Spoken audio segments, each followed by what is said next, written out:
What's going on, Sleeper Nation? We're back in the AFC West, deep diving into the division. Of course, I am Nader, headstrong along with the number one Australian analyst, Sheahan. How you doing? I'm good, man, but I got to say, I got a bit offended watching an old episode of How I Met Your Mother while I was waiting for the recording to start tonight. There's a guy on there, and he's made out to be a massive nerd because he was in 5 fantasy leagues. And I got to say, I felt A, seen, as the kids say, but B, hashtag cancel How I Met Your Mother. I'm not putting up with that sort of vilification from a show that's frankly pretty outdated in this day and age. It's outdated. I might have to say overrated as well. Honestly, I watched the first season and then the last couple episodes just so I know how it ended. It went downhill really quickly, or certainly towards the end, and then the end was just a disgrace. But when I was sort of 18, 19, 20, that was my best mate and I, that was our guide to like trying to pick up women and, basically navigate the world of going out and sort of starting to enter society in that way. And I got to say, we didn't have a hell of a lot of luck, so maybe we should have switched it up and tried something else as a manual instead of old Barney Stinson. But now, cancelled him, never watching it again. It worked for Barney. Yeah, I mean, I didn't look half as good as in a suit as Neil Patrick Harris, and in fact, I still don't. I probably look like I could probably eat him, but maybe that's where we went wrong. Yeah, actually, I think it's where he went wrong. I think you're doing it right so far. Yeah, maybe, and we're not going to get hashtag cancelled, at least not yet. Now that we've moved on from talking about topics that might cancel us and on to the AFC West. Of course, the AFC West will not cancel us, but we might have to cancel them. Of course, on this episode, we're going to be adding a new segment in Between the Lines. This one sounds interesting. I don't even know what it is. You haven't told me what it is yet. I'm pretty interested. Are you going to give me a teaser, or do I have to wait? Oh, you got to wait till the segment, man. Okay. And of course, we're going to deep dive in the AFC West, and then by popular demand, Count Dooku himself, the man who we stole the show from, 2 apprentices, far younger and far more powerful, came along. Whew. And then Much better he was headless and handless in a Venator-class starship. George Reed. What's going on, guys? You left out much better looking too. Like I'm listen. We can tell looking at Nader. He's definitely a pretty boy. He takes hours and hours to get ready to go anywhere. We could tell he puts the time in. He puts the work in the bathroom. He uses that mirror. He gets his angles. Like he knows what he's doing in there, right? And Sheahan, I know you don't spend nearly as much time in the bathroom as Nader, both for going to the bathroom and getting ready. But I would still say you're a handsome devil, my friend. You're much better looking than me. I spend most of my time at the in the kitchen or at the dinner table changing my appearance, if I'm honest. That's what I'm talking about right there. Oh my god! Hey, so we're talking about horrible jokes, and we're talking about video games. I got one that falls under that category. Ooh, I'm ready. If you guys don't mind if I share a dad joke with you. Oh, I like dad jokes. What kind of pants do Mario and Luigi wear? Oh, I'm ready for the punchline. Let's hear it.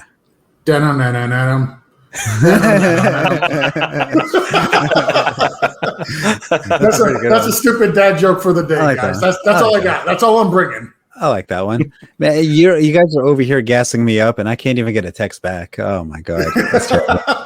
All right, so for this episode, Sheahan's dropping a new segment. I actually like this one. It's Read Between the Lines. We're going to read through OTA minicamp quotes, and we're going to break it down to the deepest, darkest depths that we really could. And that's exciting to me. And then, of course, we're going to break down the AFC West or the AFC South, depending on which way Sheahan properly types the Word document. That's is the new West, man. That's what they say. Southwest Airlines looks like they were ahead of the curve before any of us. And then, of course, wise words of wisdom. We can't forget that one. I don't even know the reception on that one. People might be hating it and unsubscribing for our channel, but hey, we're still out here giving some words of wisdom. Love it, man. That's what it's all about. Give the people what they maybe want or perhaps turn off when they hear. Oh well, it entertains me, so I guess that's all that really matters. But hey, Sheahan, bring us the. Go ahead, George. I was gonna say when I used to host this show, I would just say download, don't listen. So as long as you're still downloading, I really don't care if you listen or not. That's fair. Yeah, it works for me. That's fair. I could get with that. Now let's get some between the lines.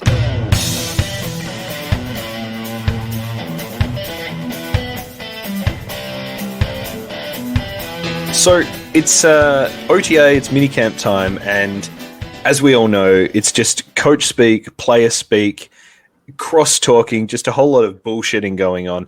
Everyone's in the shape of their life. Everyone's in the form of their life. Everyone's training the house down. Everyone is a late-round sleeper. But what I want you to fine gentlemen to do is cut through all that bullshit from some of the names and faces in the league and tell me what they're actually trying to say. So I will read out the quote. I'll throw it to you to tell me what they're actually saying. So we're going to start off, first of all, with a quote from New York Giants head coach Joe Judge. When you watch us practice and you watch Evan Engram on the field, no one empties the tank like this guy. I mean, this guy goes hard every day, and we've got to tell him to tone it down more than pick up his pace. Nader, what's he saying?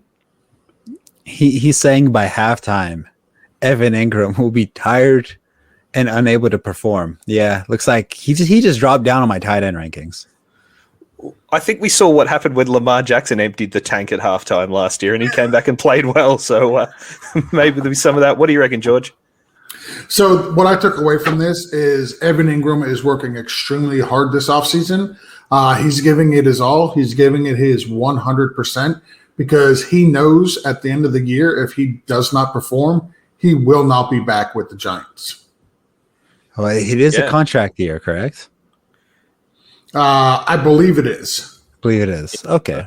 Yeah, therefore, he's going to have that phenomenal year. He's going to get paid, and then we'll never hear from him ever again. All he has to do is learn how to catch. It's not hard. It's not a hard skill. Just learn to catch the ball. Well, the amount of times it's went through his hands and hit him in the face, it might be kind of hard. I guess we'll see. If no one goes harder than Evan Engram, the hard man. Maybe we have a new nickname. The hard man. The hard man. Hard hands, hard everything. Okay. Right. Bengals head coach Zach Taylor said, having Joe Mixon on the field makes us better. At the same time, you don't need him on the field for 75 snaps. What do you reckon, George? So what I took away from this is the Bengals want Joe Mixon on the field for every play. They want him on the field first down. They want him on the field second down. They want him on the field third down. But they're not going to get 75 snaps a game. They're not going to get 75 offensive plays a game. So they won't need him on the field for that many snaps because the offense is just not going to give it to him. Nice. Well, you Nader? Looks like the Bengals just don't want to be a good team. If they, if Joe Mixon makes us better, but he's not supposed to be on the field, then looks like they're not going to be better. So if I'm being honest, I think it's more they don't want to overwork him because of his injury history. But I still like my answer of they're not going to play 75 offensive snaps a game. I like it. I totally agree. Yeah, I think I want to see him. I want to see him get about 30 touches per game. A week? Per game, yeah. 30 touches. Yeah. And then he'll get injured about 4 weeks into the season. Hey. Don't remind me of the negatives. I want to hear the positives. This is OTAs. There's no negatives allowed. We've got one of your favorites here, Nader. So you want him to touch the ball 540 times is what I heard, Nader. Yeah. As long as he's touching the ball and nothing else, yeah. That'll be fine. Draft Joe Mixon. That's what I'm hearing. One-on-one, he's getting it that often. That's fair. One of your favorites here, Nader. Jaguars OC Darrell Bevel wants Laviska Shenault to develop as a pure wide receiver. Tell me what you think. I mean, I do too, but that's not going to happen. So I'm ignored. Like if that was a text message, left on red. That's basically me. Are you, George? So I take away from this that Laviska is more of a gadget player than as a pure wide receiver. And Darrell Bevell would like to see him be able to play the wide receiver position as a wide receiver, not just as a gadget player. So I guess he's going to have to work on being able to learn to run routes, which was something he kind of struggled with last year, to be honest. I took it to mean that, he is a gadget player, and what they're going to do instead of having Shenault as a gadget player is they're going to try and turn a running back into a gadget player with ETN and end up with a first-round gadget player and a mid-round wide receiver who could be doing more and perhaps a running back who's not being used effectively. So good to see that the Jags are really turning it around. And we've got as well here Texans OC Tim Kelly. Going back and looking at it, I've got to do a good job calling more runs and letting our backs and our line get into a rhythm and get into a groove as far as how that game being played out up front. That doesn't even make sense. Each year you go into the off-season looking at different schematic ways and personnel ways you can improve, and we feel like we've done that. Is this a man who's looked at his own roster? Of course it is. So what I took away from this is 3 simple words for the Houston Texans this year. Establish the run. And that makes perfect sense when you look at the fact that they've got Rex Burkhead, Dontrell Hilliard, Buddy Howell, Mark Ingram, David Johnson, Philip Lindsay, CJ Procise, Scotty Phillips. Like, they've got all these running backs. So they're going to use every single one of them to help establish the run. It's going to be lambs to the slaughter. Listen, look at the alternative. Tyrod Taylor, Davis Mills, and Jeff Driscoll. Do you want them throwing the ball? No. Establish the run. That's why you brought in 100 running backs. Yeah, but in order to establish the run, you need a defense. They don't have a defense. No, stop. You're looking at this team as if it's possibly going to win a game this year. It's not winning any games this year. So why even bother? Just run the ball, let the clock continue to tick down, and you can get off the field and go home a lot quicker. That's actually genius. At that point, like, why even show up? Well, you got to show up, right? You're still going to get paid. But yeah, establish the run. And instead of the game taking 2.5 hours, we could shave 20 minutes off just by not dropping any balls and stopping the clock. So we're not going to call any timeouts. We're not going to challenge anything. We're going to establish the run. I don't care if we're down 40-0. The run shall be established. And we'll go home. Perfect. How much time could you really get away with if you're going 3 and out every drive, running the ball every single play? I don't think they'll go out 3 and out every play or every down. They'll get a couple of first downs mixed in there. It'll speed up the pace of the game for sure. That's fair. And then you think about it on the flip side, like if you're playing the Texans and you're up 27-3. And it's the fourth quarter, like you're going to establish the run too, so the rest of your team can get off the field and just go home. So now everybody's establishing the run. It's going to be a phenomenal thing to watch. I am absolutely on board with the Texans this year. Establish the run. I feel like if you're someone who watches most of the NFL via Red Zone on a Sunday, you're going to think that there are now 31 teams in the league because you will not be seeing the Texans very much. Scott Hansen won't have anything to do with them. I believe it was actually an addendum in his contract this year that the Texans will not be played on Red Zone at all. No, that's not fair. That's not fair because there's going to be a team scoring on them. So therefore, they are going to be on Red Zone. The defense will be. The defense will be. Okay, there we go. All right, that's we'll get to see all those running backs sort of on the sidelines, heads in hands, wishing they hadn't gone to Texas. They're going to be like the running backs, like the third and fourth string running back on the opposing teams, like, man, if I'd have gone to Texas, I could have got some play this year because they're running 7-8 running backs out every week. It is going to be lambs to the slaughter. It's going to be like the opening scene of Saving Private Ryan, just running back after running back mowed down at the sacrificed at the altar of establishing the run. Now, our last one in the inaugural serving of Between the Lines, Packers CEO Mark Murphy says Aaron Rodgers is a complicated fella. What do you reckon, Nader? I mean, yeah. He kind of nailed it on the head. He's pretty complicated. isn't he? I mean, it's. I don't even know. Like, it could be extremely straightforward to make Aaron Rodgers happy. Like, get him a receiver, And get him some, answer in the form of a question. and it's not in the form of, oh man, shoot, how do you make Aaron Rodgers happy? Well, I think it's too late for that.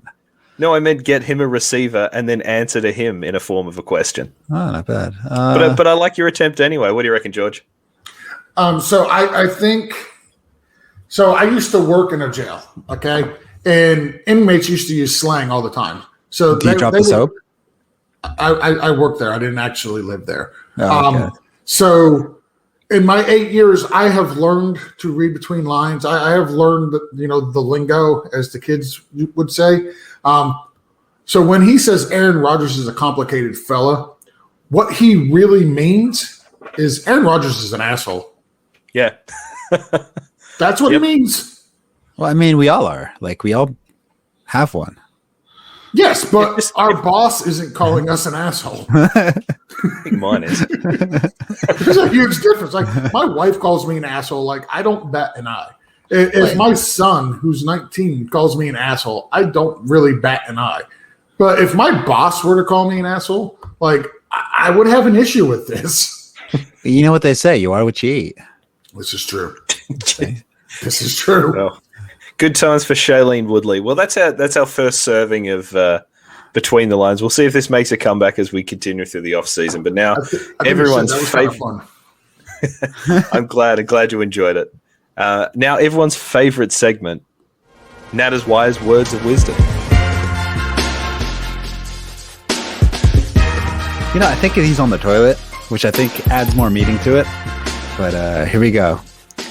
Hey, an apple a day keeps anybody away if you throw it hard enough. Good. That's better. That's your best one so far. I don't know. That one's pretty good. So, I like it. So we need to come up with like an intro for Nader's Wise Words of Wisdom, that like a drop that can just be added in to lead into Nader's Wise Words of Wisdom. Well, if the intro is longer than the words of wisdom, it might be an issue. It won't be long. It'll be super short. You know what else is super short? Yes, we know. You told us last week. Okay, cool. Just making sure. And then, you didn't have to send a picture though. The picture was a little over the top, to be honest. I got I can only zoom in so much with my phone. Listen, it's an iPhone 8. Okay, it's a little bit old. Fair enough. I'm sorry. I'll bring a magnifying glass next time. That is definitely getting cut out of the pod. Probably. It's not. It's not. It better not. If it does. Well, it's that time again. So here it is. I'm going to take you all on a guided meditation this week before we get into the AFC West. That's both of you and all of our listeners as well. I want you to close your eyes and open your mind. Reach out with your energy. Who are you? Where are you? You're in Canton, Ohio. You're in the Pro Football Hall of Fame. Busts of the game's greats surround you. There's John Madden, Jerry Rice, Don Hudson. You hear sounds coming from down the hall. Owens doesn't deserve to be in here, the voice says. He was a diva. Hang on, you think to yourself. What year is it? T.O. has been in here for a couple of years now. Like Ebenezer Scrooge, you call out, "Boy, what day is it today?" Maybe a bust will answer. "Why, it's Saturday, August 14, 2021, a voice says.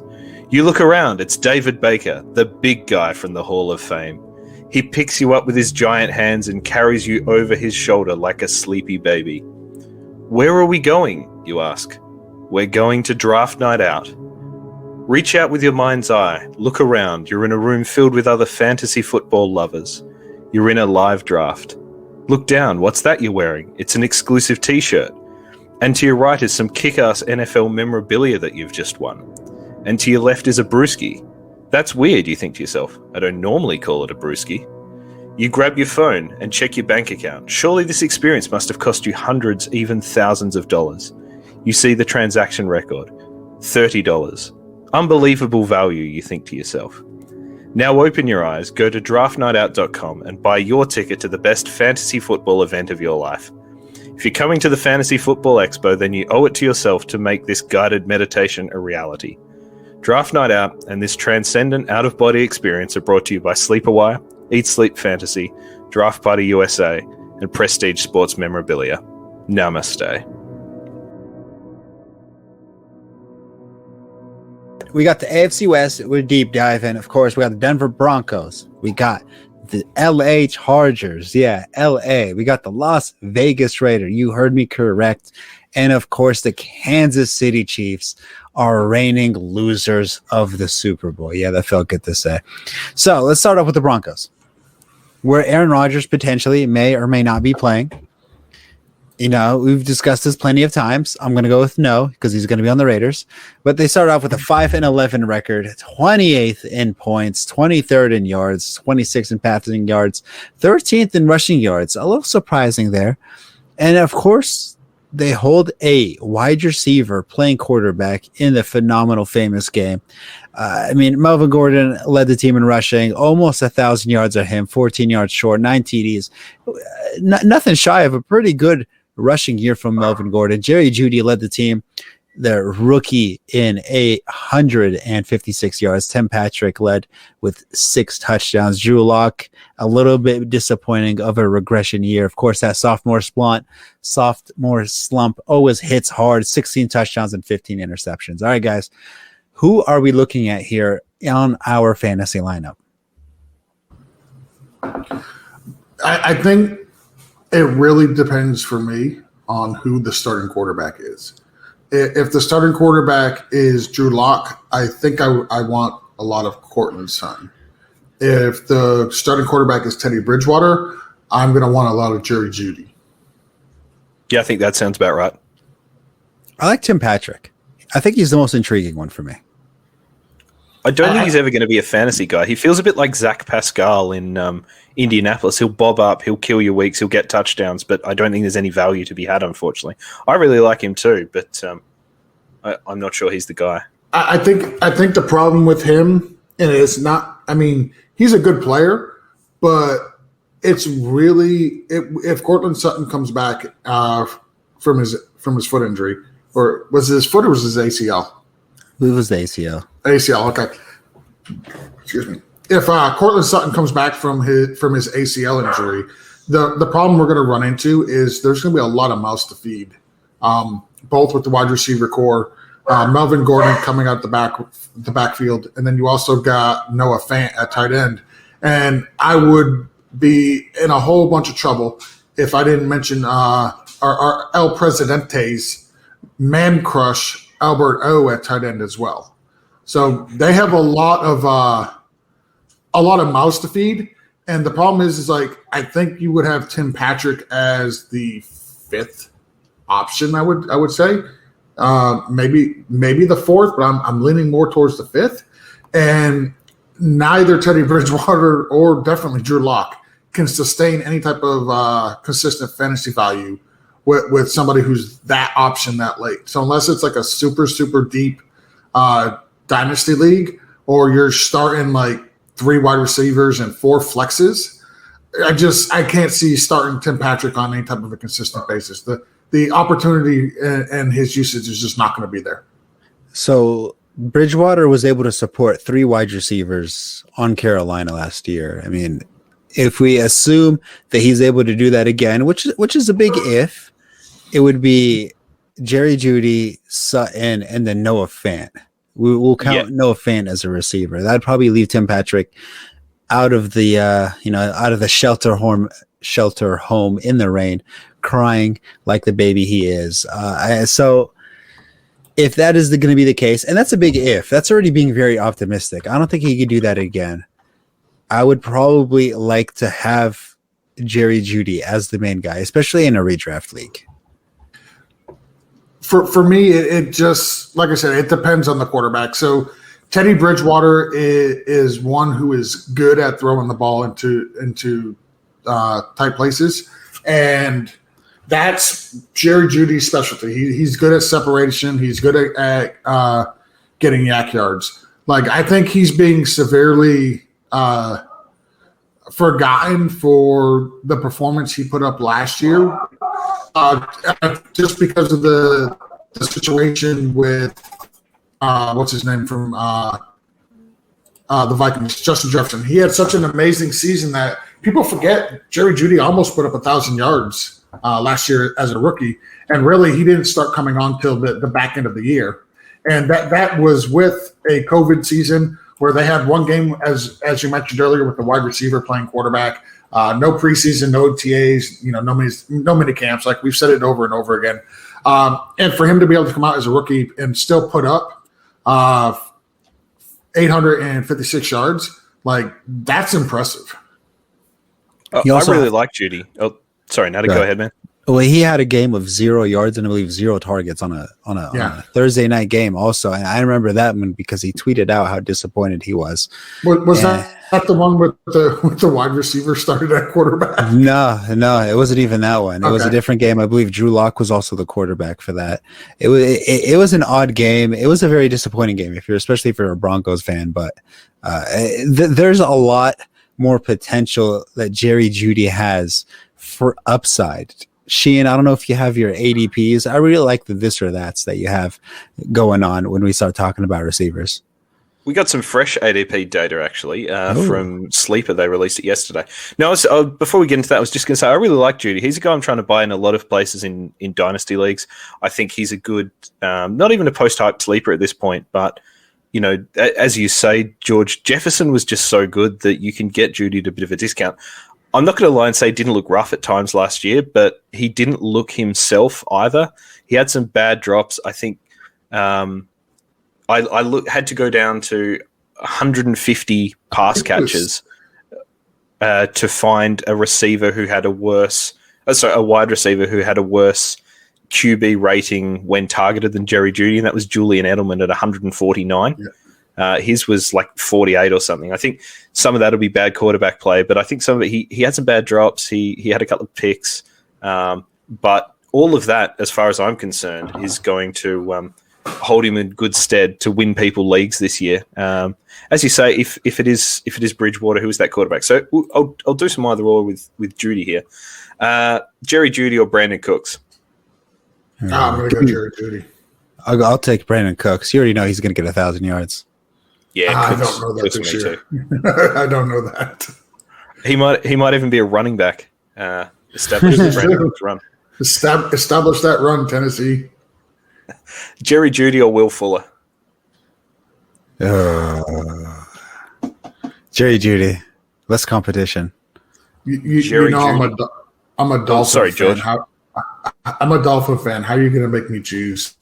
I'm gonna go Jerry Jeudy here just because of Will Fuller's histories of not being able to complete games. Jerry Jeudy or Deontay Johnson? Deontay Johnson. Yeah, for sure. Yeah, he's going a full 5 wide receivers later, Johnson, and Jerry Jeudy and Robbie Anderson. I think I'm going to take Robbie Anderson here with Curtis Samuel out of the picture and a quarterback coming in that he's actually has an established history with. Yeah, I'll take Robbie Anderson. I mean, Robbie Anderson is also one of those dangerously underrated players that always produce. Wide receiver 1 in Carolina. Mm-hmm. Yeah, I really like him. And I think, as you say, reunited with Darnold is going to be good for him. You make an interesting point about Teddy versus Locke. Are we convinced that Teddy's going to win the battle? I've been reading the new Thinking Man's Guide to Pro Football, and there was a quote in there from Johnny Unitas, which was along the lines of, "You're not an NFL quarterback until you can tell your coach to go to hell." And the point of that being that until you can see the field and say that you're seeing it better than someone on the sideline, you haven't made it in the league. I don't feel that Bridgewater has. He's been around a long while. Yes, there's been injuries, but I think he's as milquetoast of a player as there is out there. I believe the reports, and again, you could take the camp reports this time of year for what you will, but I believe the reports coming out is that Locke has not really looked that great, and Teddy Bridgewater has looked pretty good. It's hard. I mean, Drew Lock is what, a first-round quarterback? It'd be difficult. Second round? Yeah, it'd be difficult for him. it'd be difficult.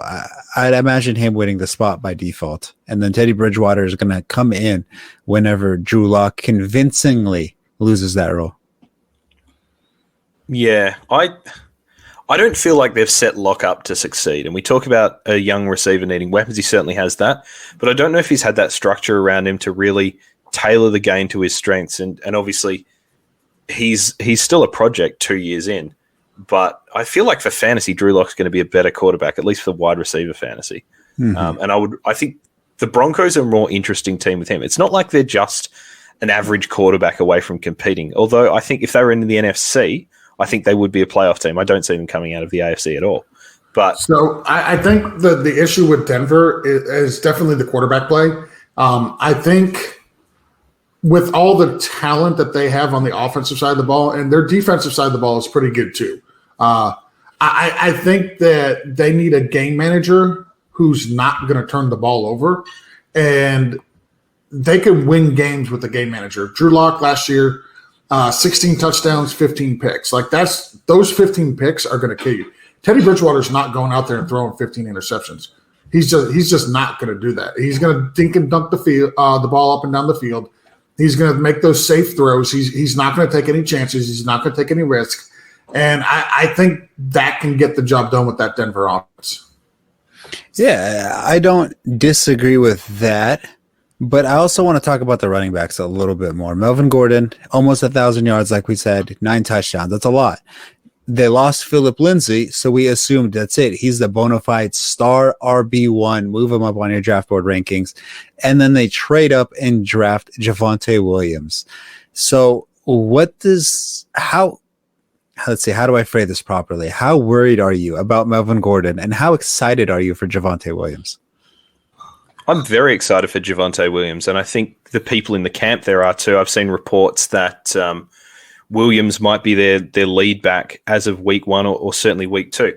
My concern drafting Williams, and I think he's the RB29 at the moment, he's going the 6-7 turn. I think that's probably a pretty good return for him, is what degree of vulturing is going to go on with Melvin Gordon. Is Williams going to get the work in up until the 20 and then it's all Gordon all the time, or is it going to be a bit more of a split?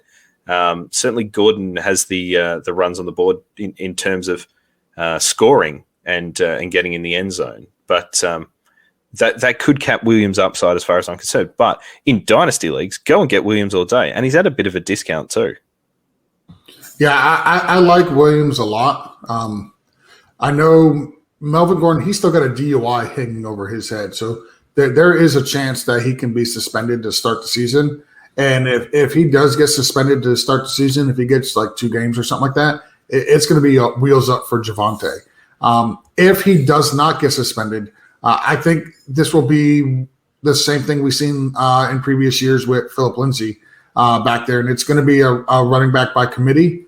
And then I think Melvin Gordon is a unrestricted free agent after this year. So I think picking Javonte where they did trade up to get him is not only a move for now, but it's also a move for next year where they don't have to spend up on a running back in free agency or anything like that. Like they've got a guy that can be in their system. He's an all-purpose back. They traded up to get him. They jumped Miami because they knew Miami was going to take him.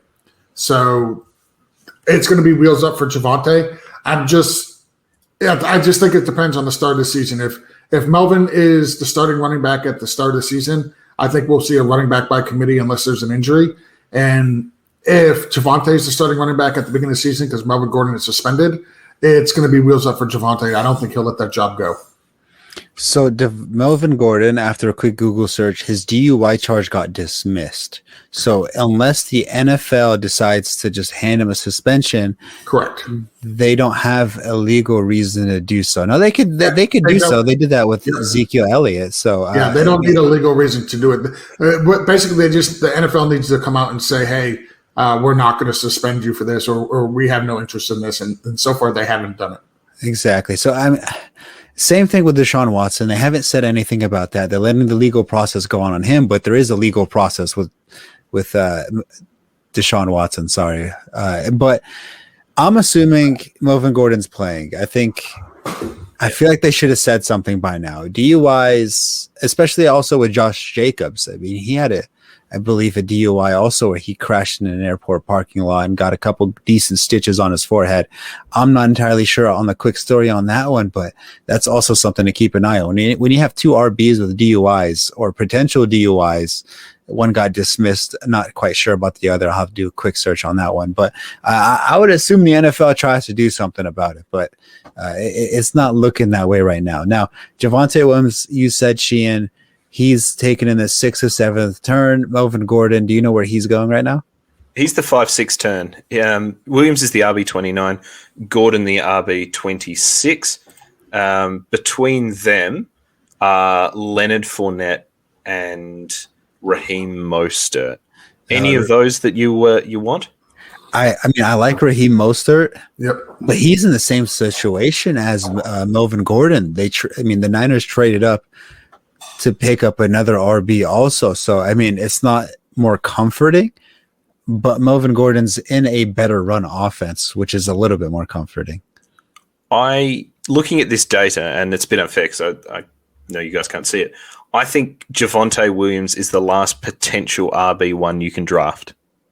After him, we're looking at Kenyon Drake, James Conner, Chase Edmonds, David Johnson, Rojo, Mike Davis. But Melvin Gordon going in the 5th round is phenomenal value in itself. I mean, he is not a bad running back. I will gladly take Melvin Gordon in the 5th round. Yeah, same here. The value is baked in for both Melvin Gordon and Javonte Williams. And I just want to say, I know we're not going to talk about the Falcons today, but put some respect on Mike Davis's name. Put some respect. He's fun. All right, so that's enough about the Broncos. I would be remiss to move on. I've mentioned this on the pod before, but it'd be remiss. Undrafted free agent, punter Max Duffy from my hometown of Perth. Used to play in the AFL for my favourite team, the mighty Fremantle Dockers. And actually, I used to play cricket alongside him and his brother way back when. And even then, I mean, most of the cricketing world, certainly at amateur level, look a lot like me. And you could just tell that this guy was a next-level athlete. You might have seen him on ESPN with his Aussie step, which was what we would call selling candy, a bit of sort of deking maybe in NHL terms, round an oncoming rusher, stepping inside him and booting it away. But he won the Ray Guy Award in 2019. He's a guy I'm keeping an eye out on, not fantasy relevant, but certainly from a personal point of view. On you, Maxie. Oh my God! All right, well, if punters matter, then kickers definitely matter. That's all I got to say for you right there. That's it, man. All right, the LA Chargers 7-9, one of the most promising looking teams going into the season. I mean, 18th in points for, 9th in yards gained, 6th passing yards gained, 18th rushing yards. Austin Eckler had the disappointing season of the year with 530 rushing yards. I mean, Herbert led the team with 5 rushing touchdowns. Keenan Allen almost had another 1,000-yard season under his belt, 8 touchdowns. Herbert missed, the first 3 games, or he was benched for the first 3 games, still ended up with over 4,000 yards, 31 touchdowns, 10 interceptions. I mean, said an NFL rookie. The sky's the limit for Herbert. He looks phenomenal. He looks Mahomes-like. Is that too much to say? Is that a little? Yes, that's way too much to say. That's way too much? Okay. Way too much. I'm sorry. All right. I'll tone it down. He looks really good. Step under Mahomes. How about that? Is that fair? Josh Allen. I think. Josh Allen? Okay. I think he's probably ahead of where Allen was at the same point. Yeah, that's definitely fair to say. Josh Allen did not look phenomenal in his first year, or his first 2 years, I should add. But there's a lot to like with the LA Chargers. This is going to be a very fantasy relevant team, whether it's the quarterback, wide receiver, and the running back position, even the tight end. The tight end is going to get some love here, but it's the value. I dislike saying value, but it's unfortunate and important word when you're discussing this or that between players. But George, how comfortable are you with Austin Eckler? I want Austin Eckler as my running back 2 on my team.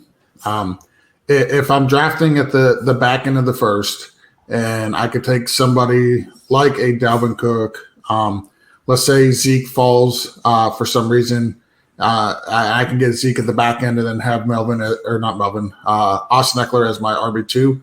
Like, I'm thrilled about that. I do not want Austin Eckler to lead the backfield of my team. I just don't. He burnt me last year between him and Miles Sanders in one league. So I want to steer clear. I want somebody that's more reliable than Austin Eckler. I don't think he's built enough to carry a full workload like everybody seems to think that he is going to get. So the Chargers drafted Joshua Kelly last year, and safe to say he looked pretty terrible. He looked trash. He had a lot of volume, and he still wasn't producing fantasy points. Justin Jackson overtook him on the depth chart, and we saw a lot of him last year. And they even went to the free agency to try to solve the running back issues. And I mean, Joshua Kelly was still a healthy running back on that roster. So I'm not too worried about Joshua Kelly, but I am interested in Justin Jackson. Are we interested? I'm very interested. I think he's their RB2. He certainly looked, before they brought in Kalen Ballage, he looked like their best running back. He was, he averaged 9.1 yards per reception out of the backfield. That's better than Eckler. He looked explosive, could carry the ball. You know, he's what you want as a change of pace. They also brought in Larry Roundtree III, who's a bit more of a between the tackles guy. He's quite patient, so he'll be definitely competing. But I think Kelly was underwhelming, considering I think a lot of people hoped he might be essentially what James Robinson turned out to be, a late round dart throw who becomes fantasy relevant. But yeah, I think Jackson could be that guy this year. Certainly in the leagues I had him, I'm not jettisoning him just yet. So for the backfield there, can I throw a name at you that I think I would love to see sign? And all knowing he's coming in as a backup, he's not coming in to be the lead running back. But I think this would be a great spot for Le'Veon Bell. And don't kill me for that. But just between this offensive line that got better this year, the offensive weapons that this team has, and I get, the disappointment from Kansas City last year. Everybody thought, okay, he's going to Kansas City, he's going to be great. Like, I don't know. I just think if you add Le'Veon Bell to this team and you tell him, hey, listen, we're only giving you, 8 to 10 touches a game. Like, I think both for the NFL and even as fantasy, like, I think it would make him relevant for both. And I think it would help the team. I thought you were going to go with Todd Gurley. And as you were saying, I was like, oh, Gurley would work nicely in this offense. I think Bell's washed, but I could see them bringing him in because there's also going to be a little bit of intel there, having been with the Chiefs. But I think Bell's done in the league. He's burning bridges this week. But yeah, that's why I would say bring him in as a backup. Like, but he'd have to know, hey, you're the backup. You are not coming in to compete for the starting job. What about Frank Gore? He's still kicking around. Oh, Frank Gore will be in the league when his son enters the league. That's a no-brainer. I think that's what we're all holding out for. I think him, his son, and whenever he decides to retire, he retires when he does. It's not when a team doesn't want him. I'm sure all 32 teams already sent Frank Gore an offer, and he's just kind of waiting, sitting back, and not taking his time. Frank Gore's bucket list: be the only player in NFL history to play for all 32 teams. I could see him do it, and I could really see him do it. Now, Keenan Allen, he's 29 years old. In Dynasty's sake, it's probably difficult to draft him. In a redraft, however, I'm very interested in Keenan Allen. Can we get a couple of this or that's? Yeah, as I'm doing that, he's a guy that, we've talked about this before, Nader. The old guy or the perceived old guy discount. I didn't realize he was only 28 because he looks like he's been living in the woods for the last 50 years. But I think he's a guy you want to target in Dynasty because you can pick him up on the cheap. But as you say, in redraft as well. He's currently the wide receiver 10. What have I popped here? He's going in the back end of the third round, is it? How's my maths? Yeah, back end of the third round, 33rd overall. So Keenan Allen or Allen Robinson? Give me Keenan Allen. Yeah, Keenan Allen. Yeah, absolutely. Keenan or Julio? Keenan Allen. I'm leaning Julio. And I know I shouldn't. I know I shouldn't. Listen, I know I shouldn't. I know I should take Keenan. I know I should. If he was on the Falcons, I'd do it, but he's not. No, that just means I don't know. I think that offense in Tennessee is going to surprise a lot of people. I know we talked about it at length last week. And if you didn't hear us talk about it at length last week, go back in the archives and check out last week's show that we did with Ryan McDowell. But, God, I don't know. I'm a Julio stan, so I'm going to go Julio. Keenan or Amari Cooper? Keenan. That was not too difficult. Yeah. Well, I'm sorry they can't all be brain teasers, mate. Sometimes you just gotta throw out a couple of softballs. I really like Keenan Allen this year, and a couple of weeks ago when you had Angelo on the pod, he talked about productive ecosystems for fantasy. I feel like this is a productive ecosystem for fantasy, as you touched on, Nader. And I think value is going to be critical here because there is, as we've talked about, there's not a clear RB2. And I don't think there's a second clear pass catcher here. And this is a 4,500-yard offense and a potentially 35 touchdown offense. Who are we targeting? Mike Williams is the wide receiver 54 at the moment. He's going in the 12th round. He's maybe even going slightly later in actual drafts. He certainly went slightly later in our sleeper writers draft. Is that a guy who could win you the season in the back end of your draft?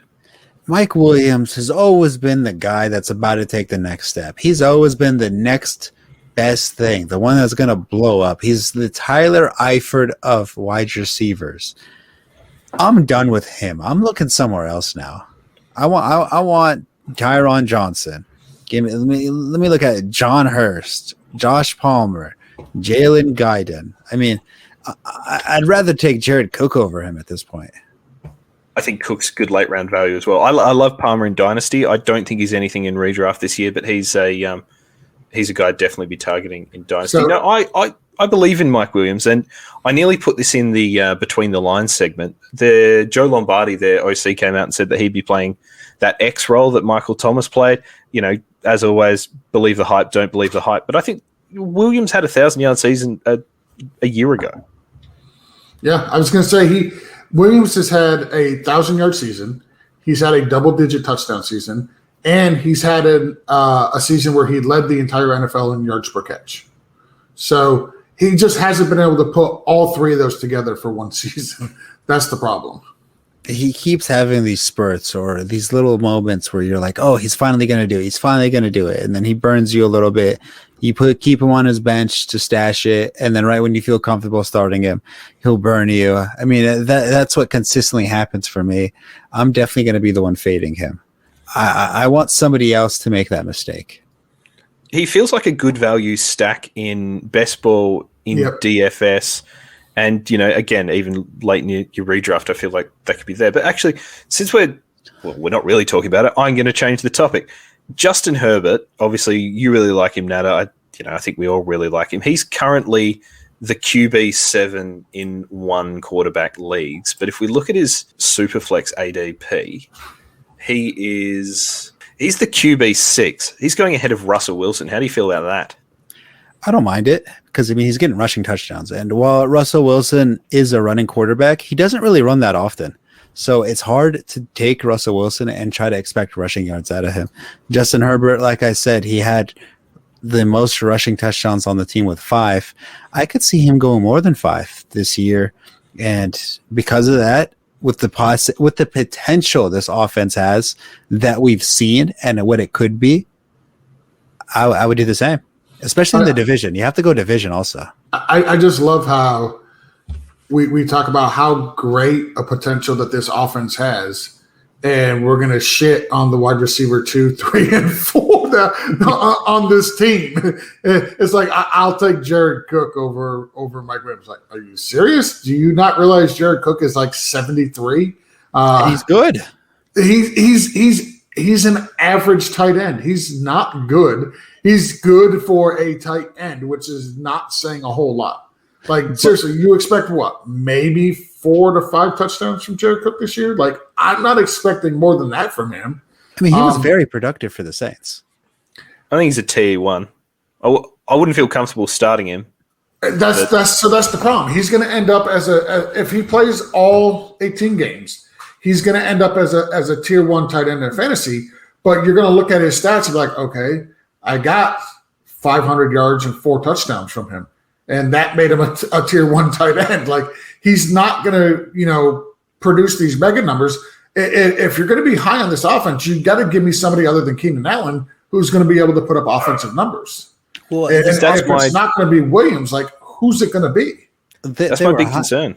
They were high last year on offense, and they still only had Keenan Allen as their number 1 guy. I mean, Hunter Henry wasn't even that productive realistically last year, and they were still a very productive offense, which is why I'm still comfortable taking a lot of players in this on this offense, knowing that they're still going to be elite, even though they don't have like a wide receiver 2 to 3, RB 2, tight end 2, and all that. I just think that it is a prime team to see regression with the outflux of players that have left this team, and I think I'm not sure we're going to get the same numbers from Herbert that we got last year. I think the defense, if everybody comes back healthy, I think the defense is going to be really good, because this is a really, really good defense, and they lost a lot of playmakers on their defense last year. So I think that they were almost kind of forced to throw the ball. Even in an 18-game season, I'm not sure Herbert's going to get you 4,300 yards again. So I just think if the defense is there and their defensive players back, like, we're going to see a lot more running of the ball and a lot more game control. I don't think they want Justin Herbert throwing the ball as much as he was. I don't think that's what their offensive coordinator wants, especially having a new offensive coordinator. Yes, but I want to point out the division. The Raiders, they don't have a good defense. They don't have a defense as of yet. The Chiefs, they're going to have to they'll be throwing shootouts against the Chiefs. That's what it's going to come down to if they want to beat them. And because of that, I know I see potential on this team. The Broncos, yes, they have a good defense, but I also believe in Justin Herbert and that offense to be able to put points on that board. I like the matchups that he's going to have this year. I mean, I don't know. I just think if Russell Wilson is being taken after Herbert, I think, listen, and I understand the struggles and the story of 2 seasons that you get with Russell Wilson. But I would love to play a game of Herbert versus or this and that, whatever we're going to call it, and see who I would actually take over Herbert. Because I'm sure there's a bunch of guys coming after him I would absolutely take. Herbert's in a weird position for this and that. He's like, there's a real gap between, particularly in Superflex, people who would take a QB first round, I suppose, or QB first off the board, and then people who are taking other positions. Yep. So as I say, this or that is Russell Wilson. They're going immediately after each other. Yeah, now I would take Wilson over Herbert.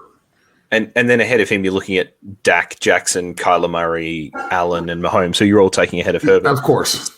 So it's coming down to Aaron Rodgers, who is, nearly if he's a round and a half later. If he's with the Packers, I think the reason why Aaron Rodgers is so far behind is because of the uncertainty if he's going to be playing in Green Bay or not. If we knew for certain that Rodgers was playing this year, I think he'd be way ahead of Justin Herbert. Here's 2 intriguing ones, I suppose, who are going a little bit later. Joe Burrow. No. I'm all in on Joe Burrow. That is a horrible defense. That defense is absolutely garbage, and all they've done was add offensive weapons. I'm all in on Herbert.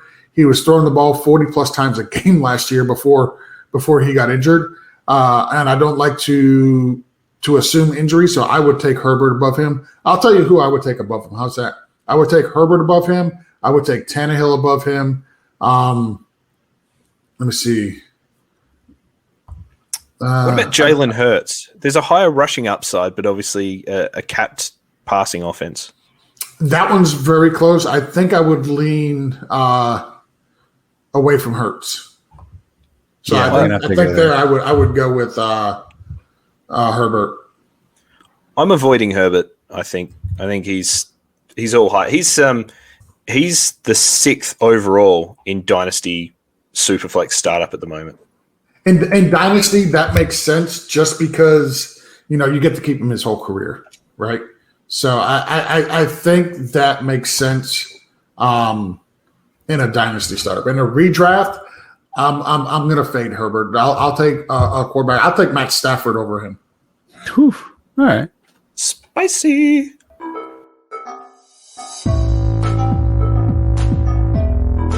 All right. That's enough LA Chargers talk. Let's move on from them. We got a lot to discuss, and we've kind of been on this conversation for a pretty decent amount of time. So the Las Vegas Raiders, we just talked about Josh Jacobs. Since we're on the Raiders now, I'll give a quick update. He's not going to be charged with a DUI, so he's probably in the clear also. Yes, he's going to look a little stupid with the stitches on his face, but I'm sure he can get over that with the amount of paychecks he's going to be getting. But they finished 8-8, finished 10th in scoring, 8th in yards gained, 7th in passing, 14th in rushing. Josh Jacobs had a 1,000-yard season with 12 touchdowns. Darren Waller led the team with 1,200 yards and 9 touchdowns. Derek Carr threw for 4,027 touchdowns and 9 interceptions. Derek Carr is one of the most underrated quarterbacks in the NFL in a fantasy perspective, considering he always supports 2 pass catching players. Last year it was Nelson Aguilar and Darren Waller. This year it's going to be Darren Waller. And, that remains to be seen. There's no Nelson Aguilar. But who you guys? Henry Ruggs for mine. I would like Henry Ruggs to be the guy. I just don't think Henry Ruggs is going to be the guy. No, I think we've talked about that before, that for whatever reason they've brought in Smokey Brown and he's going to get that Aguilar role, but it feels ready-made for Ruggs. I really want to see him connect with underneath on slants and just get the ball in his hands and let him make the play. They took him 12th overall or something. Mm-hmm. Why take a guy like that just to at that point we've talked. It's just a meme that the Raiders draft the fast guy, and it's a meme and it's true at the same time because you know what's going to happen. And they still have Bryan Edwards, who they also drafted the same year. You talked about John Brown. There's still Hunter Renfrow, Zay Jones. They also signed Willie Snead. And of course, they also signed the biggest head scratcher in Kenyon Drake. This offense kind of pulled a Jacksonville Jaguars, if you will. They kind of ruined everybody's fantasy value, and now you don't really know what to do. So what I think is very amusing is when we talk about the worst wide receiver corps in the NFL, Oakland never gets brought up. And listening to you name those wide receivers, they're atrocious. That's really freaking bad. The only people I want on this team for a fantasy perspective is Josh Jacobs and Darren Waller. Outside of that, I'm not starting any other player. I get what you're saying about Derek Carr. And yeah, in a 2-quarterback league or Superflex, yeah, of course, I want Derek Carr and I'm going to play him and whatnot because let's face it, you got to start 24 quarterbacks in that league. But in a 12-team league, you're not starting Derek Carr. You're just not. Yeah, that's completely fair, especially with the type of receiving help that he has. Now, you said you are in on Josh Jacobs. With Kenny Drake, how confident are you in it? Like Sheahan, right now, do you have a ADP, this or that we can kind of take a look at? I do. We've been talking about guys all the around the same level. So let's go with one we've already talked about, Kenyon Drake or Javonte Williams. Javonte. That's not close. Yeah, Javonte. He has more upside. Yeah, they're going consecutive picks at the moment. Kenyon Drake or his old stable buddy, Chase Edmonds. Chase Edmonds. Actually? Yeah, I think I want Chase. Yeah, I'll go Chase.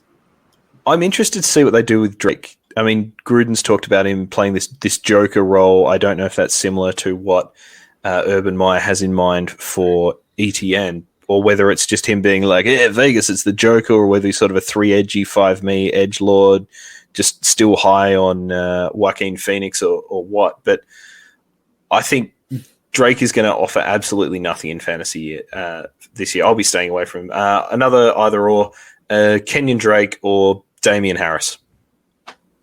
Damian Harris. Yeah, give me Damian Harris. Now, what about Josh Jacobs? I mean, if you think Kenyon Drake is not going to be productive, that means you think Josh Jacobs is still going to be the bona fide RB1. Correct. Okay. I think he's too. And if nothing else, he'll lose snaps up the field, but I still think inside 20, he's going to be their go-to guy. I mean, Drake was the worst running back inside 20 in the league last year. What I like about Josh Jacobs is he's somebody that you're going to get at a running back 2 value. Nobody's taking him this year inside the top 12, at least not in mock drafts that I've done or drafts that I've seen. He's coming with a huge discount because of Drake. And for my fantasy team, I absolutely on board with that.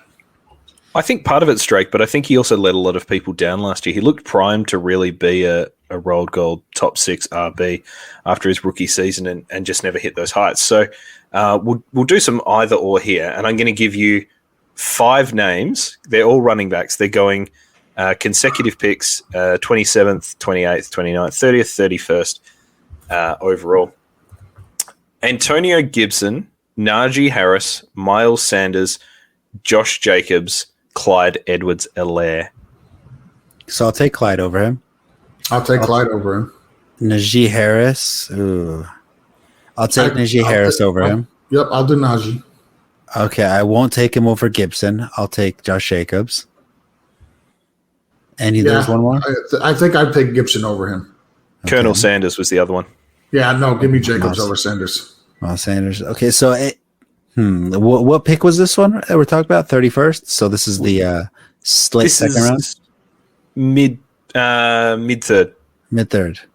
Mid-third. So if I already took a RB and I'm very comfortable with that RB, say I get like a Nick Chubb, or if I get a Kamara or Derrick Henry or, a top tier RB, I'll go Miles Sanders because he has more upside and Josh Jacobs is a little bit safer.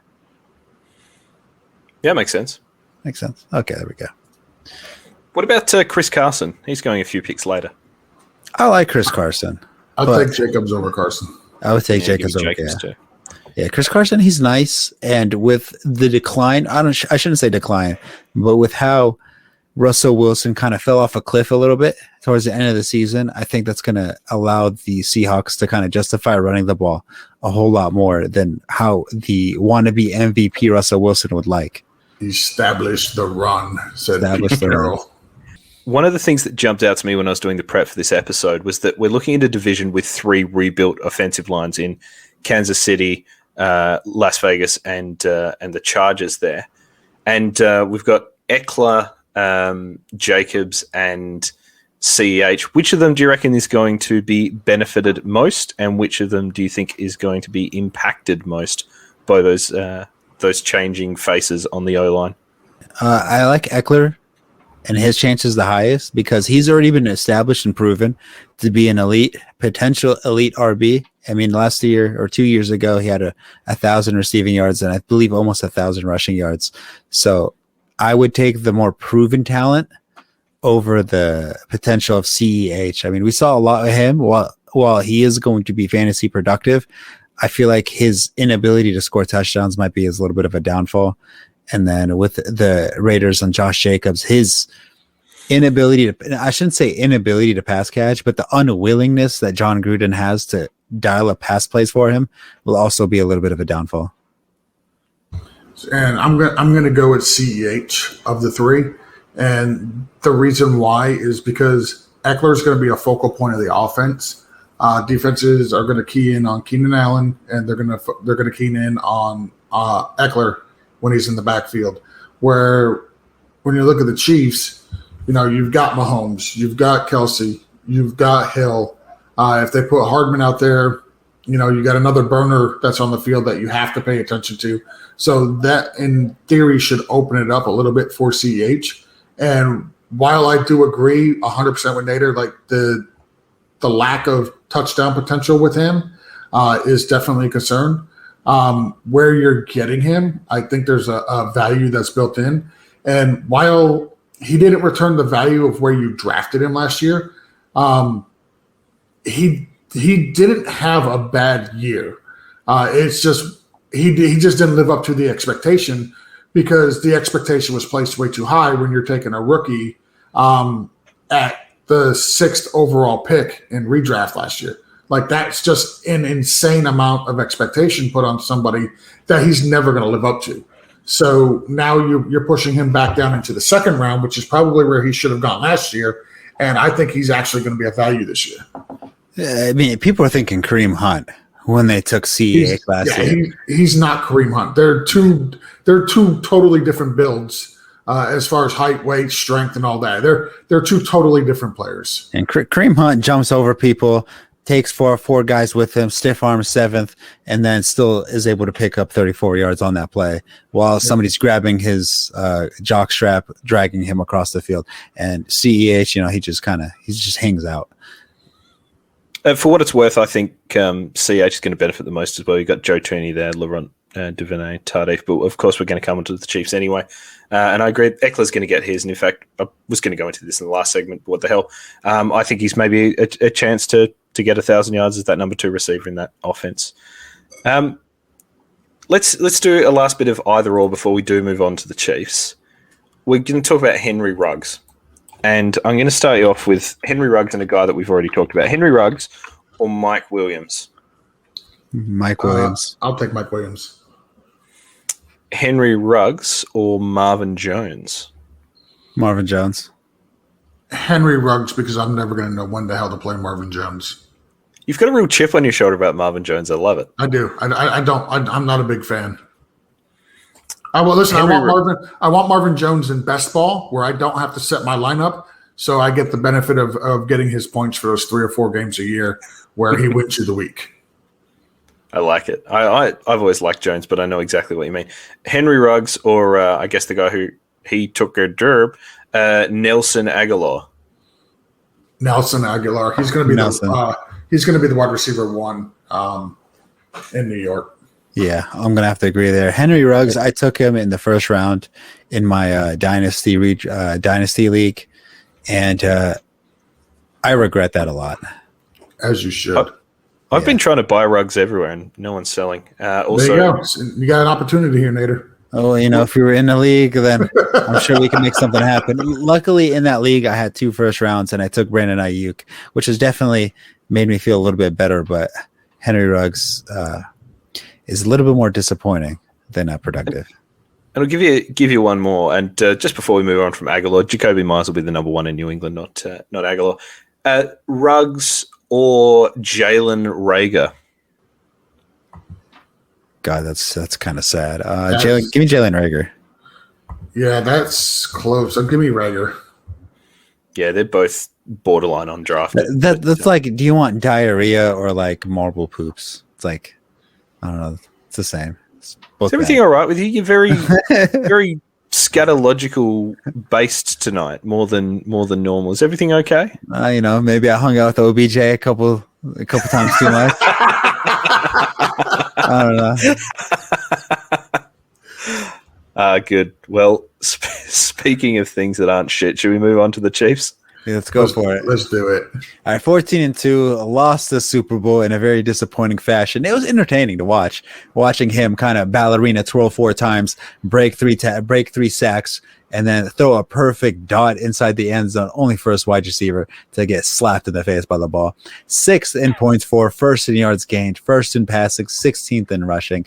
That's thanks to Clyde Edwards-Helaire, leading rusher with 800 yards and 4 touchdowns. That's a big yikes. Travis Kelce, leading receiver, 1,400 yards. Tyreek Hill had 15 touchdowns. Patrick Mahomes, almost 5,000 yards, 38 interceptions and 38 touchdowns with 6 interceptions. I mean, those are elite numbers all around the board if you subtract Clyde Edwards-Helaire stats, but I don't think he does better. Like, I don't know. Like, so much went well for the Chiefs in order to support a running back, and he wasn't able to do it. And they're reconstructing their offensive line. I don't want Clyde Edwards-Helaire. I'll be honest. Where he's going, I have he's the RB19. If I go wide receiver to start the draft, and in the third round, I'm staring at Clyde Edwards-Helaire. I think I'm going to have no problem taking that. But nothing in this offense changed. Yeah, Sammy Watkins left, but okay, was Sammy Watkins the offensive line has changed, and I don't care what anybody says. Offensive lines definitely help the run game. It does, but has the offensive line changed for the better? It has. Absolutely. It's significantly upgraded compared to what it was last year. They've got Joe Tooney, who was admittedly down last year compared to 2019, but he was all pro at guard. They put Duvernay Tardif back from opting out. They've added Orlando Brown. I can't see how that's not an upgrade. Obviously, they're going to be a pass-first team. That's who they are. Yep. I think that any growth from Edwards-Helaire, I think 800 yards is about right for him. He might get a couple of extra touchdowns. Where he can really grow is taking that number from 36 receptions to maybe around 50 and becoming a bit more of a value as a pass catcher, maybe take a couple in. In fact, his longest rush last year was 31 yards. Tyreek Hill's longest was 32. Yeah. So... he was supposedly this explosive player, but it just never came. Yeah, go ahead. Go ahead. You look at the games where Clyde went off. It was against Houston, the first game of the season, with 138, and then Buffalo with 161. Other than that, you're looking at 38, 64, 64 twice, 40, 46, 21 against the Jets, 14 yards against Carolina, 69 against Las Vegas, 37 against Tampa Bay, 32 against Miami, 79 against the Saints. He was ineffective as a rusher. He averaged 4 yards per carry, which is honestly a surprise to me. That should have been a lot lower in my opinion. So I'm going to say being slightly. Go ahead. I'm sorry.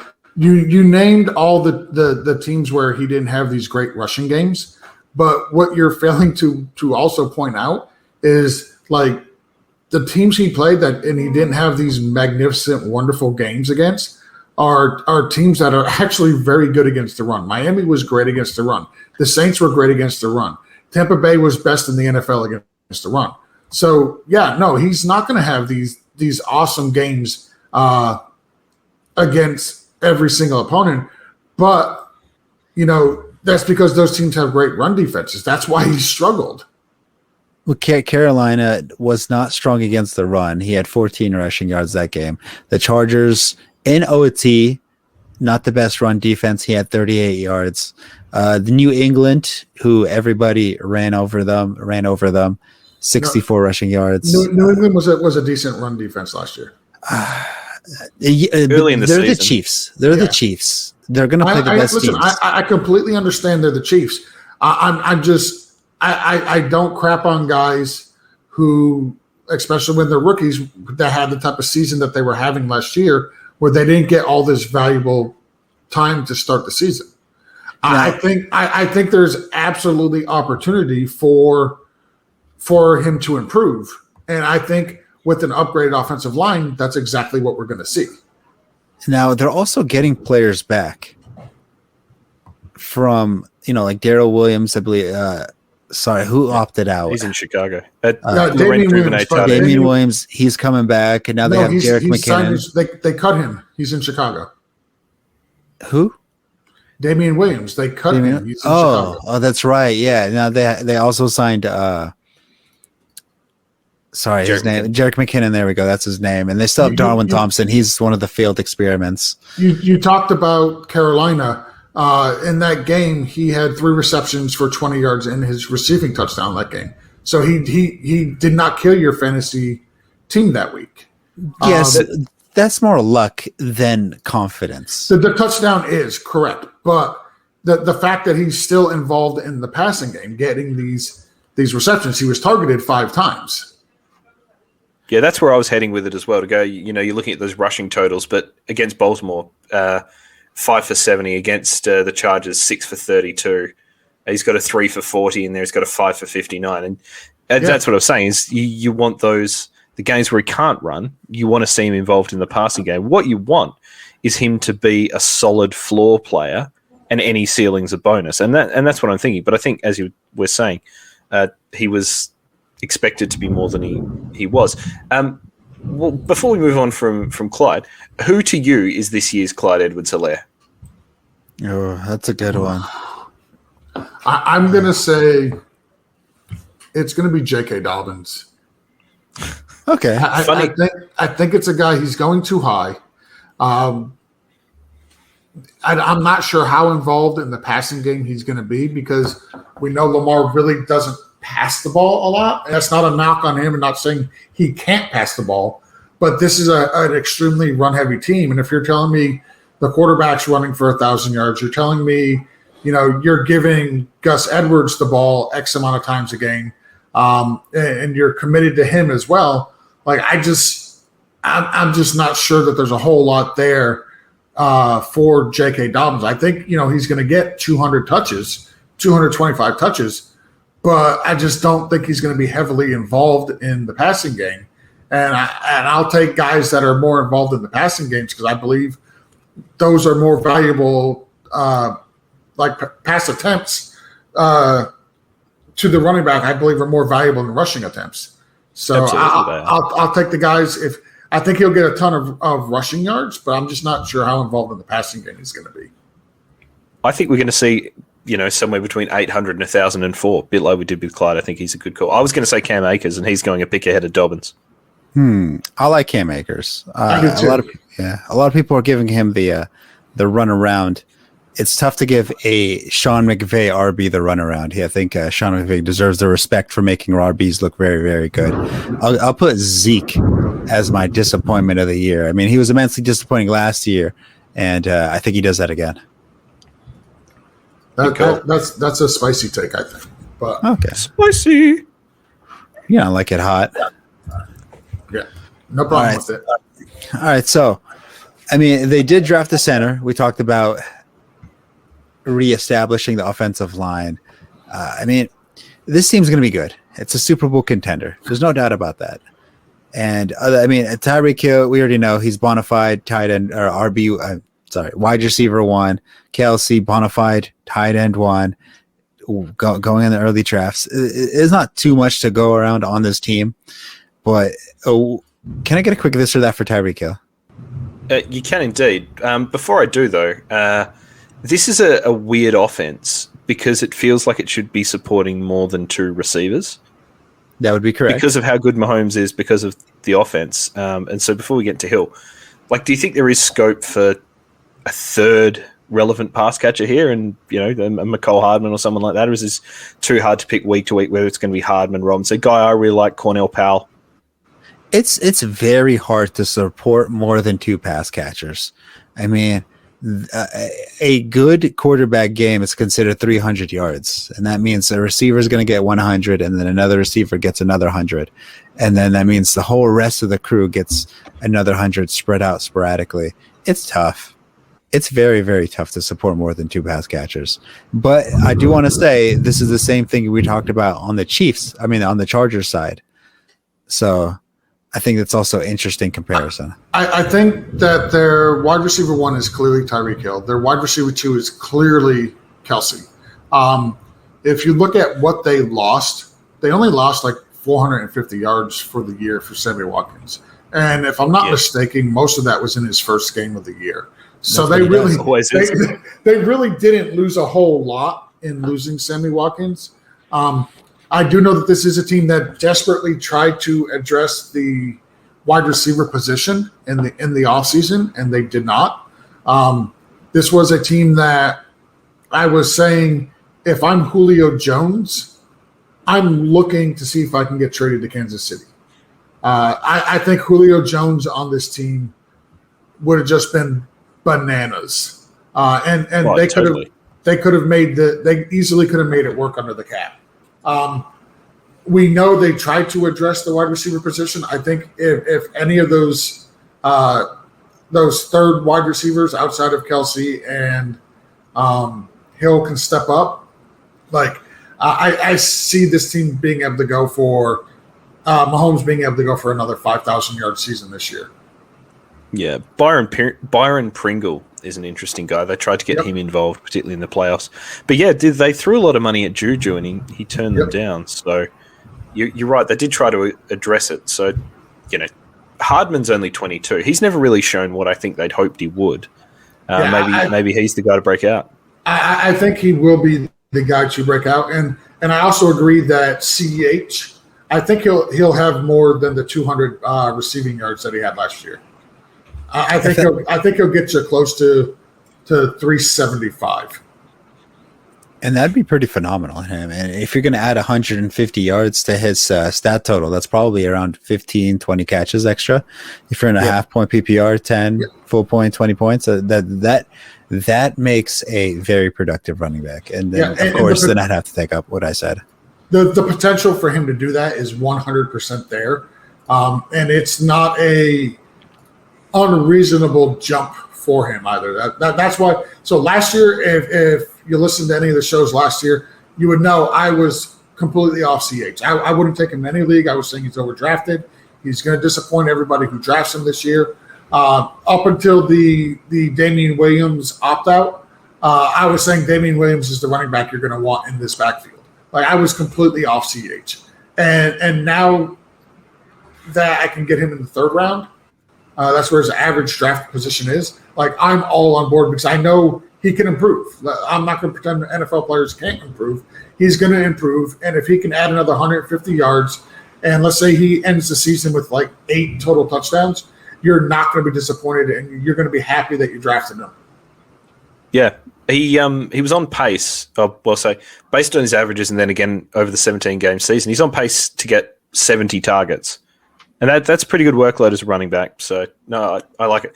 Let's do some either or with Hill. And this is going to be fairly – I love Tyreek Hill. I've been all in from the start. Other than his off-field behavior. I'll tell you about a trade I made to acquire Tyreek Hill go ahead. after we do this little segment. I see. Well, either or, the wide receiver 1 and 2, Hill or Adams? I'm going to go Hill. Hill, just because of the uncertainty. Yep. And this is, I suppose we're looking at, it's a different sort of either. Hill or Jonathan Taylor? Oof. Is this how you're kicking it off? I am a Jonathan Taylor RB1 truther. So I'll take Tyreek Hill. I'm gonna go Jonathan Taylor because if not, I would not be being true to myself. Yeah, now Tyreek Hill had 15 touchdowns. I don't want to say it's unrealistic to do it again. It is, but it's very highly unlikely for him to do it again. Yeah, that game he had 200 yards in the first quarter. How good was that? Yeah. Oh, trust me, I loved it. Me too. I had a nice Mahomes Hill stack. Funnily enough, I would say I'd rather Hill on my team than Jonathan Taylor, but I think cock on the block. If I'm picking at that 7, I think I want Jonathan Taylor. Hill or Kelsey? Is it a tight end premium? No, just it's a Nader league. No other setting. Basic league. I'm gonna go Kelsey. Yeah, Kelsey, just because you can find wide receivers. Correct. It's the position. You can't really find tight ends. Yeah. You absolutely can find tight ends. You can't find good tight ends, all right? You're not going to find Kelsey-type tight ends. People you're afraid of to play against. Like Travis Kelce, I'm afraid to go against Travis Kelce. Yeah, I look at your team, and if you got Kelce in your tight end position, like I'm kind of nervous. Where if I look and you got Tyreek Hill and like I'm gonna throw Jared Cook under the bus here, and Jared Cook at your tight end, like I'm not that nervous. Okay. It's like seeing Young Hoku in the kicker spot on the guy you're playing against. You're a little nervous because he's an RB1. Yeah. And one more of these: Calvin the Riddler Ridley or Tyreek Hill. Oh, Tyreek Hill. That's not even close. Hill. Yeah, I mean, no disrespect to Calvin Ridley, and he's very close up there on the list, but he's not Tyreek Hill. Nope. Would you rather start with a running back and then come back for Calvin Ridley? Yes. I always say start with Tyreek Hill and come back for running back. Yeah. No, I'll take the running. Depending on the running back, I'll take the running back over the wide receiver. Yeah, every single time, just because of position scarcity with running backs too. Like to get a a true workhorse running back in the first round is there's not that easy. Where getting a team's wide receiver one that can put up not Tyreek Hill numbers per se, but like close to. I'll take the running back in the first round. Yeah, I'm gonna have to agree there. RB scarcity is very hard to deal with, especially if you do not have one. Yeah, and one more while we're doing the either ors, is Patrick Mahomes the 101 or the QB one in Superflex? Yes. I like running quarterbacks a little bit more. I might go Lamar Jackson, but I mean, I don't blame you for going Patrick Mahomes. Give me Josh Allen for what it's worth, but I'm not going to knock anyone for going Mahomes. That's fair. I don't blame you on that one either. Yep. All right, so that's going to have to wrap up this division. George, I always enjoy having you on here. We always get to talk our SpaceX talks and have our random conversations afterwards, but let everybody know where they can find you. Well, before I let everybody know where they can find me, I teased a Tyreek Hill trade that I had made. Oh yeah, let's hear that. I'm gonna circle back to that real quick. So this was back when the news about Tyreek Hill possibly being suspended and kicked out of the league and yada yada happened. So in our Superflex whole point PPR Sleeper Wire Dynasty League, I managed to acquire Tyreek Hill for a second and a third round rookie pick, and that was I am loving that trade to this day. So I bought low when news comes out about these players like Deshaun Watson. Like, I don't want Deshaun Watson on my team for this year. If you got him in a dynasty league, hold him. But if you're trying to acquire him, Deshaun Watson's going to play this year. But I think he'll be playing again in the NFL. And I still think even if he, misses a year, he's still going to finish as a quarterback one the next year he's allowed to play. So go out and try to buy him early. Buy him low. See what you can get for him. Yeah, you might not be able to live. You might not be able to live with yourself with your morality, but hey, your fantasy lineup might be pretty good. I'm always a fan of saying just because I have you on my fantasy team does not mean it's an endorsement of your character or your behavior. Basically, I just want to win my freaking fantasy league, and I don't care what you do off the field. That's not an endorsement of you being on my team. I just want to win. No, so basically the same attitude as 32 NFL head coaches and other teams. Yeah. Yep.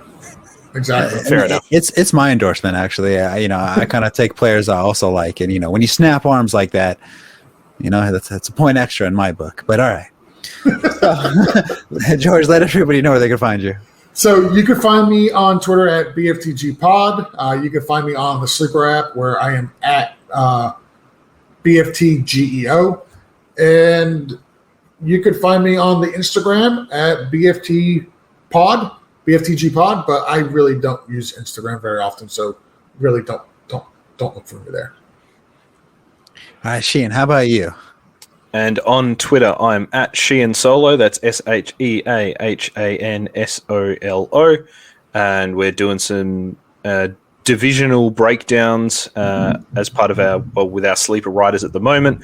We've just come out of a mock draft, which some of our riders will be writing up. So check me out on there. I'll be retweeting all of those. And if you haven't yet, read my Julio Jones reaction article. It might well be the best fantasy football article ever written.